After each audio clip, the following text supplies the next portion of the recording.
Okay, ready to tackle war and peace. Oh, absolutely. It's a masterpiece. But intimidating, right? I mean, it's huge. It can be, yeah. But that's why we're here to break it down, even just a few excerpts. Right, no need to conquer all 1,200 pages. Exactly. And you'll be amazed by how much Tolstoy packs in. Even in just small snippets, you get Russian society, Napoleon, love, ambition. Big stuff, huh? Oh, yeah. Like, we've got this crazy scene. Pierre, the main guy, well, one of them, he ends up in a wild night.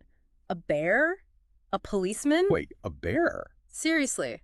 It gets pretty crazy. Young Pierre makes some interesting choices. Sounds like a story. And that's just one part. Just a taste. We'll also see scheming relatives, a deathbed scene, inheritance battles. Oh, the drama. Tons of it. Plus, a princess torn between family duty and finding love. Classic conflict. And we'll even see Napoleon, but not like history books. Through the eyes of a soldier, so it's personal. Wow, okay, so much to cover. Where do we even begin with war and peace? So Tolstoy starts us off in high society. St. Petersburg, Anna Pavlovna's soiree. Oh, very. Everyone's there, gossiping, flirting. But also, tons of political maneuvering going on. Sounds like a game with really high stakes. Exactly right. And into this walks Pierre Bezukhov, the illegitimate son of a dying count. Ah, so he's got money coming. A ton of it. Instantly makes him someone to watch, but he's awkward, doesn't quite fit in. So rich, but not exactly smooth. Not at first, no. Tolstoy calls him almost foolish, but with this deep desire for purpose, you know? I can see that leading to trouble, that combo. Oh, it does. There's a scene where he defends Napoleon, like out loud at this elegant gathering. Bold move, Pierre. Right, everyone's shocked, but it shows you he's genuine, not afraid to speak his mind. Even if it's super out of line. I kind of like him already. He's got that raw honesty, very different from the calculated people around him. Makes you wonder how he'll handle that inheritance. We'll get there. But speaking of contrast, there's Prince Andrei, Pierre's friend. You mentioned him earlier. What's he like? Super sharp, brilliant guy, but also disillusioned, very reserved. So while Pierre's blundering, Andrei's observing. Exactly. And there's this backdrop to everything they're doing, the Napoleonic Wars.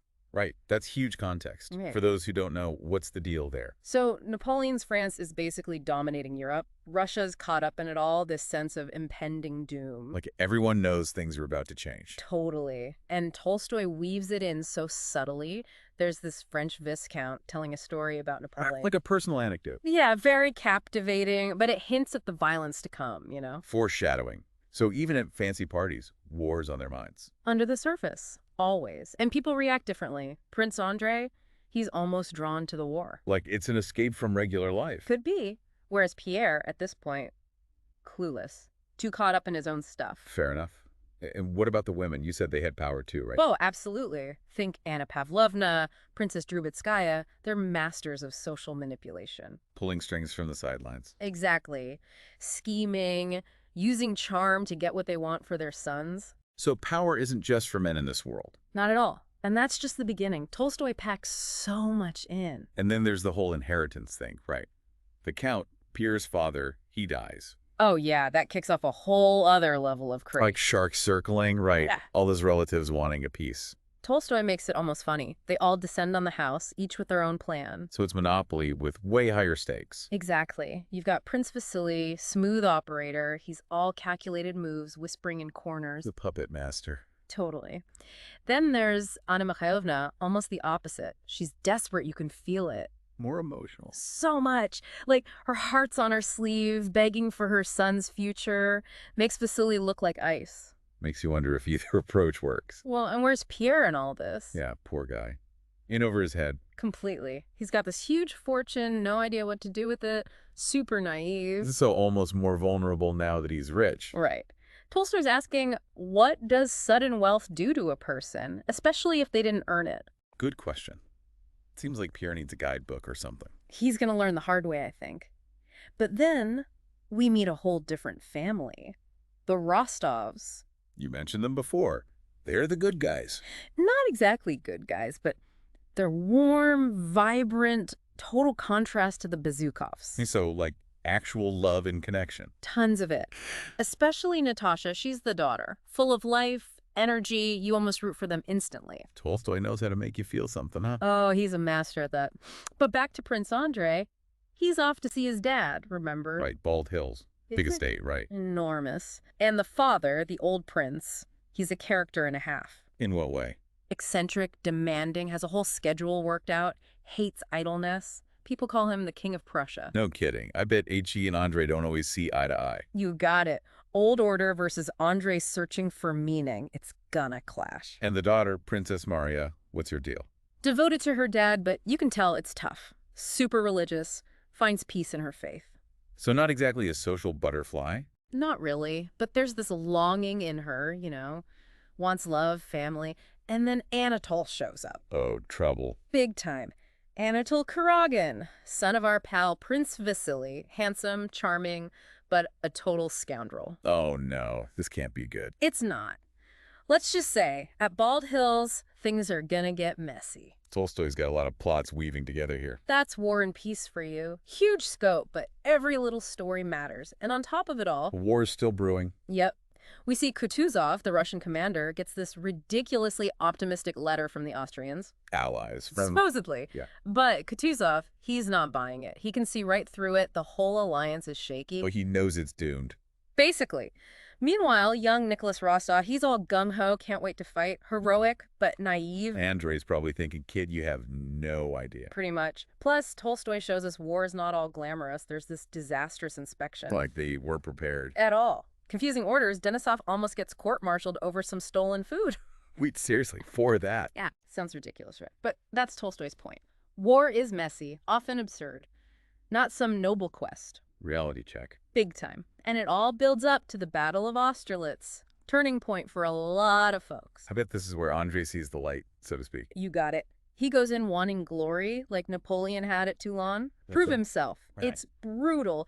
Blood, chaos. He gets wounded, lying there, and he sees Napoleon himself. Wow, face to face with his hero. Except it's a letdown. Andrei realizes Napoleon's just a guy. Small, insignificant, all his illusions gone. The war broke his hero worship. Totally.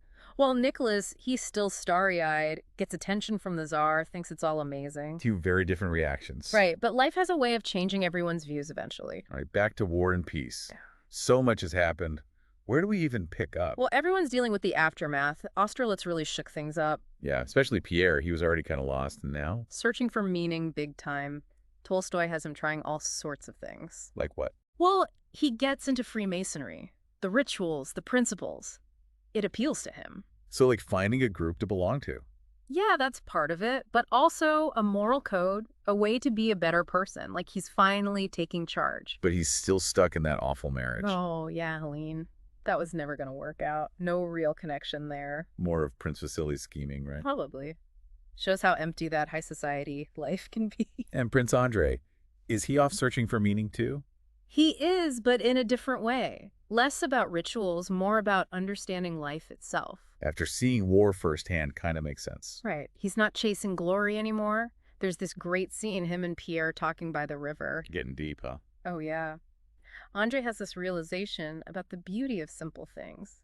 Nature, connection. So even though he's disillusioned, there's hope. Always.